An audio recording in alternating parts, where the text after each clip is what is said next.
Morning, Brian. Thanks for taking some time. First of all, how are you feeling and where are things at with your recovery? I'm feeling pretty good. That's kind of been the hardest thing through this whole process is I feel good. I feel fine. Um, the recovery, there's not much I can do except, time. That's, you just kind of got to wait it out and see how you're going to react. So, um, I haven't been really training, but I've been staying in shape or exercising, as you could call it. But yeah, I feel good. It's just a matter of waiting to see how it goes. And what are the next steps? I mean, your plan is to play this next season, right? Am I correct in that? Well, there's a lot of things that have to happen. I mean, I gotta after the last test. We basically all agreed that I needed more time and kind of more time to reevaluate at a later date. So we don't know when that will be yet. Could be a bit down the road still. But in the meantime, I'm just working out and yeah, there's not really much I can do except hopefully let it heal a bit more. Thank you. Okay, we'll go to Mike McIntyre now. Hi, Brian. Thanks for doing this. Great to see you. Can you just take us back to the night of the incident? I mean, what do you remember from that play, and what was sort of your immediate thought, I guess, after Nikolai's shot hit you? I remember it pretty well, actually. I just remember passing it back to the point, and like I've said before, I don't know why I kind of drifted behind the net, maybe just trying to lose my guy, but I lost sight of the puck, and I was coming around the net, and I just felt it right away, and I knew I got hit with the puck. I knew it was bad. I didn't know how bad it was until probably I got back to the dressing room, and I went to stand up and felt dizzy and nauseous right away, and I knew it wasn't good. The whole side of my left side of my head was pretty numb and throbbing and in pain. So yeah, I didn't know how bad it was. I knew it was bad, and once we got to the hospital and did a bunch of tests and stuff, that's when it kind of really sunk in with the extent of it. And then just kind of to sum up your season in a nutshell here, Brian, you obviously had the concussion in the last preseason game. You come back, get a big game-winning goal at the Heritage, and things seem to be progressing really well. And then this happens. How would you just sum up what must be the most frustrating season of your career? Yeah, I mean, it's tough to sum it up. It basically goes in with the whole 2020 theme. Just everything that could go wrong went wrong, and yeah, it's definitely the toughest year of my career. Physically and just kind of trying to stay positive through the whole thing was pretty tough as well. So it was good to have the support of the team and my teammates and my family through it all. That definitely helped keep spirits up. But there wasn't a lot of positives for me. Yeah, I mean, the biggest highlight was probably playing in that outdoor game and scoring that goal. And that's probably one of the few highlights I'll have from this season. Just watched a lot of hockey and did a whole lot of nothing. So definitely frustrating, and yeah, it was a tough year. Thanks, Brian. Be well. Okay, we'll move to Sarah Orleski. Brian, I know you said that you're not training right now, but staying in shape. What's the next kind of marker or milestone that you need to hit in your recovery in order to move to the next step? I think the biggest thing is just getting the all clear from the doctors. I think when I get the test done and they kind of tell me, they go through with me and kind of give advice, and You know, I want to listen to them. I'm not going to say, you know, screw this. I'm going to go out and try and play through this, or, you know, take a big risk. So the biggest thing for me to get back would be for them telling me that the risk is low, or, you know, that I have a good chance of going out there and nothing bad happening. So I haven't heard that yet. And I mean, hopefully at one point I will hear that from them. So it's just that's been the frustrating part, is, you know, just getting the green light to go. And, you know, in the meantime, I've just been trying to keep my body ready and, you know, stay in shape. On a day-to-day basis, are you dealing with any issues from it, whether that be headaches or anything? No, I mean, that's been the strangest part, is I haven't really had, you know, too many effects from it. Obviously the ear was something that bugged me for a while. And after I had surgery on it, my hearing started to get better and everything just kind of felt better. But the ear's never been like the biggest part of the injury, or the main thing. I mean, I wish it was, but it wasn't. So, yeah, other than, you know, the ear for a while and the balance issues for a bit, I've been feeling pretty normal for the last few months. So it's just a matter of, you know, the risk with, you know, coming back. Okay, we'll go to Paul Friesen. Thanks, Brian. I think we heard at the time or soon after that you had a punctured eardrum or ruptured eardrum, if I remember right. So what is still healing? What is still damaged? What's their concern? Just kind of where I got the impact. I mean, I got, you know, hit in the head with the puck. So, I mean, it's the main thing is it's a head injury. And, you know, the scans and the tests have shown stuff, in the pictures, and, you know, there's not much I can do except, you know, see how it heals and see, you know, if it heals. So, yeah, the eardrum thing was, you know, I think I had a pretty big hole in my eardrum, and that kind of affected my hearing and balance for a bit. Yeah, but then I got the surgery done when I decided that I probably wasn't going to come back for the rest of the season. And, you know, that took a while to heal up, but that feels a lot better now, and no balance issues, nothing like that. It's just the head. So, yeah, I mean, I'm kind of at the mercy of you know, what the doctors advise, and, you know, kind of also thinking about, you know, my future, you know, outside of hockey, long term. Yeah, that was kind of what my next question was going to be. Is, you know, Mark talked about how he feared for his career when he went down in game one of the postseason series there. How concerned are you that this is threatening what you love to do? Yeah, I mean, it's something I thought about the first few days I was in the hospital. I mean, some of the things the doctors were saying, you know, scared me a bit, and, you know, it still does. So the biggest thing, you know, I'm thinking about kind of through this is, you know, having a healthy and long life, and being, you know, cognitively all there when this is all over. So, until I, you know, I'm told that there's not a huge risk in coming back and things like that. You know, it's kind of just waiting and seeing. Hopefully a good amount of time will, you know, change things. Thank you. Okay, we'll go to Kelly Moore next. Thanks very much. Brian, just listening to you, it doesn't sound like you're a guy that is at all interested in retiring.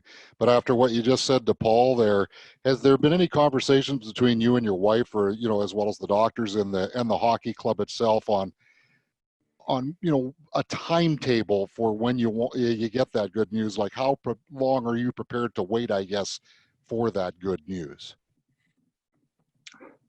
That's, you know, something that I'm not sure of yet. I mean, there's been a lot of things over the course of the season in terms of tests and doctor's appointments and seeing different doctors and specialists. And every time I've kind of relayed, every meeting with my family and my wife and kind of gone over everything and all the options. And I basically said that, I'm not shutting the door on anything. I'll wait as long as I can and do as many tests as I can and talk to as many specialists as I can. Just trying to stay positive and keep that door open. So yeah, I'm not too sure about a time frame of, when I could be back or when it might be too late or, all those questions. So I'm just, I'm kind of in the dark as much as a lot of people. The one thing when it comes to athletes is the courage you have to go back to the exact same position where you were hurt. And I'm just wondering if you do get back on the ice again, I don't know if you just have that conversation within yourself or if you talk to, maybe some people that are close to you, but how weird do you think it'll be that first time you go to the front of the net and that puck's coming from the point?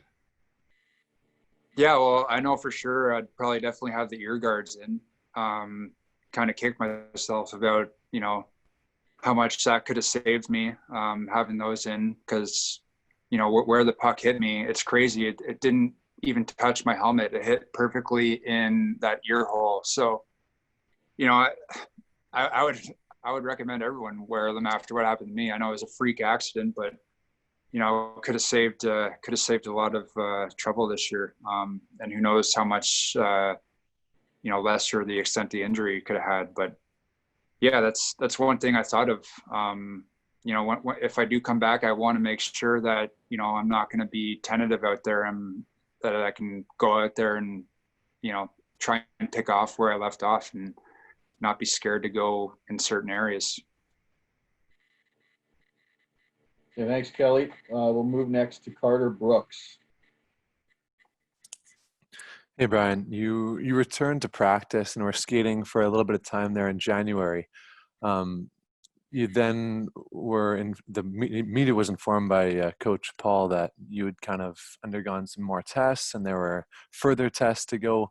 What do some of these testing periods look like? Was it you traveling? Was it team doctors? Was it hospitals? How did some of this process go? Yeah, first it was, I got quite a few tests done right after the injury, obviously. It was kind of complicated because I was seeing a number of different people. I mean, I was seeing the ear specialist, seeing the neurologists and concussion, experts and, vestibular therapist too, because my balance was off for, the first month. Yeah, I mean, the first month I was and I couldn't drive either the first month. So my wife was just driving me around to these different appointments. And, for the first while, it was kind of just doing tests to seeing how I was looking and progressing. And I think the biggest thing was just making sure nothing was getting worse. And obviously every time I went into one of these, I was hoping everything would look better. And obviously it wasn't the case. It wasn't getting better and it wasn't getting worse. So, that's what kind of ultimately led to the season getting shut down for me. Yeah, that sounds troubling. I know you touched on your wife a little bit, and most of us know Bryan Little, the hockey player, and I guess most recently the injured hockey player, but many aren't familiar with Bryan Little, the husband, Bryan Little, the father. How have things been back home, I guess? Are you in Cambridge? Have you been in Winnipeg? How have things been with Brittany Parker the last little while here? Yeah, we've been in Cambridge for a while now. We had to stay in Winnipeg. I think we were one of the last people to stay in Winnipeg after the season got put on pause, mainly because I just had my ear surgery. I couldn't fly. So there was kind of logistic issues there. I think we ended up renting an RV and driving home eventually, which was interesting. Then, we just been home for a while. trying to stay busy, just kind of spending quality time with my daughter, and that's been pretty enjoyable. Thanks, Bryan. Best of luck. Thank you. Next, we'll move to Tim Campbell. Hi, Bryan. It's good to see you. You were back on the ice early in the year, as Carter pointed out. Can you tell us how that was feeling? How close you might have thought you were ready to be, in a proper game-ready practice? I mean, I was pretty close. I had the yellow jersey on for a while, and then I think I had one more kind of test or appointment before I kind of got cleared for contact, and that kind of, there was just a lot of gray area. So that's when I decided to go down to the Mayo Clinic in Minnesota and kind of see another specialist there. And that's when, that testing kind of led to, some recommendations of not to play right now, and maybe come back later for more testing at a later date. And that's when the decision was made to shut down the season. And that was probably one of the more frustrating points of the whole year, just because I thought I was close, I was feeling good, and then that happened. So to go from thinking you're almost back in the lineup to being shut down for the rest of the year was definitely tough. Also wondering, this has gone on for 10 months or give or take. What's been the key for you to keep yourself propped up mentally? You sound like you have a pretty clear picture of where you're headed here, waiting for results. But 10 months is a long time to kind of be in limbo. How are you being propped up mentally?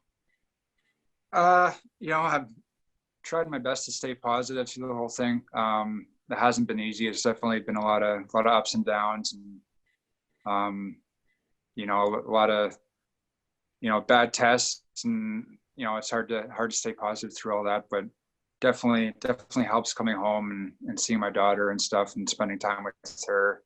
Kind of taking my mind off everything. It's nice being back home right now, and like I said, I'm not really training, but I'm working out and staying in shape, and that kind of helps take my mind off things. And playing with my daughter definitely keeps my spirits higher. So that's been nice as well. Thanks, Tim. Next, we'll move to Marata Tesh from the Athletic. Hi, Bryan. Thanks for doing this. I imagine as an athlete, most of what you do, progress is a straight line. You work out, you get stronger, you work on a skill, you get better at the skill. Can you put into words what this kind of recovery, where it's not a straight line ever, feels like? Yeah, it's been kind of up and down. Like I said, from coming a couple times thinking I'm going to be back in the lineup and back playing, to sitting out longer than having the season shut down. It's definitely been kind of an up and down season. The toughest part is, working out and training for you can't just, especially after I had my ear surgery, I wasn't allowed to do anything. Like, they told me I couldn't even lift up my daughter. So that for 6 weeks, I think. So that period of time was definitely tough. I felt pretty useless, and I was just kind of laying around the house, doing a whole lot of nothing other than watching the guys on TV. So there's been a lot of tough times, and definitely a lot of times that there's been a bit of hope. So like I said, the most important part of the whole thing was just trying to stay positive and try and look at the bright side of things. And a lot of the doctors said I was unlucky but lucky. Unlucky about the chances that hit me in that spot and the injury, but lucky that it could have been a lot worse for what it was.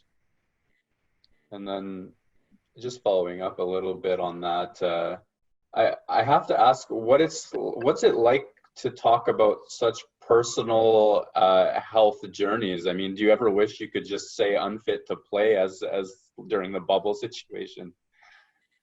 Yeah, I mean, it's not easy. Like, it's definitely more in my comfort zone to answer questions about the game last night, or, you know, how my line chemistry is going, than opposed to talking about stuff health related, and especially, you know, to the extent of this injury. So, yeah, it's definitely been a new experience, and one that, you know, I kind of wish never happened in the first place. I wish I was talking about the season right now, and wish I was out there with the guys in the playoffs.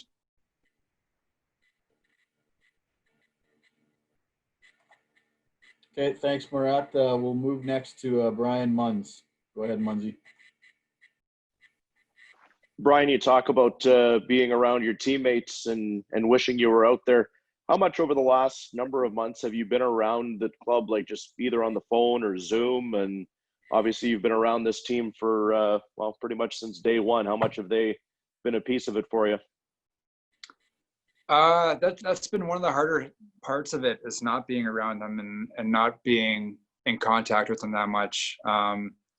Obviously, yeah, we kept in touch as a team over the summer and had our Zoom calls to kind of talk about, you know, what's going on with the league and the return to play stuff. But, you know, other than that, I mean, I feel like there's some guys on the team I barely know. I mean, Cody Eakin, I think I had one conversation with him when he first got here. Then, you know, I didn't really see him again. So the toughest part about being injured, you know, is just not being around the team, not being around the guys. Even when we were all in Winnipeg and they were playing, I mean, they go on the road and I kind of sit at home, and then they get back and I come in early and get treatment and I'm gone before they get there. So it's definitely been tough, but they've been great. You know, a lot of them have been messaging me to see how I'm doing and being pretty supportive. So, you know, it's been tough. On a lighter note, are you going to continue the RVing thing? Did it catch your bug? No. I think the RV was way too big for my comforts.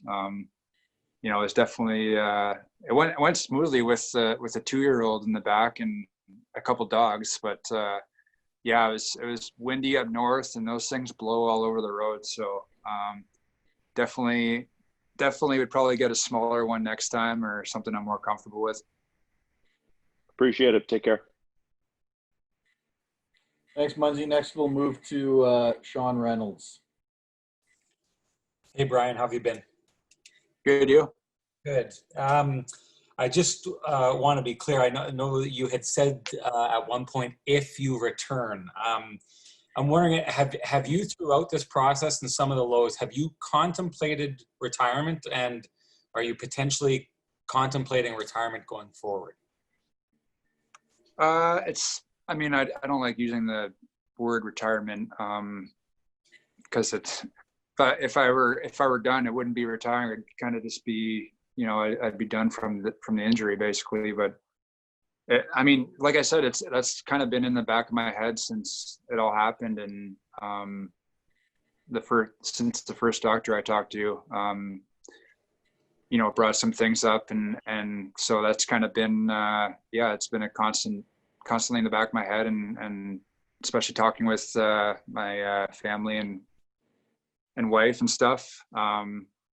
There's some things definitely in the future that you know, there's going to be some decisions that are going to have to be made about what's next. So, but it's been, I'm kind of treating it the same way I have been. I'm not really thinking about it until I know for certain, and until then, I'm going to keep preparing myself to be ready. So that's my plan.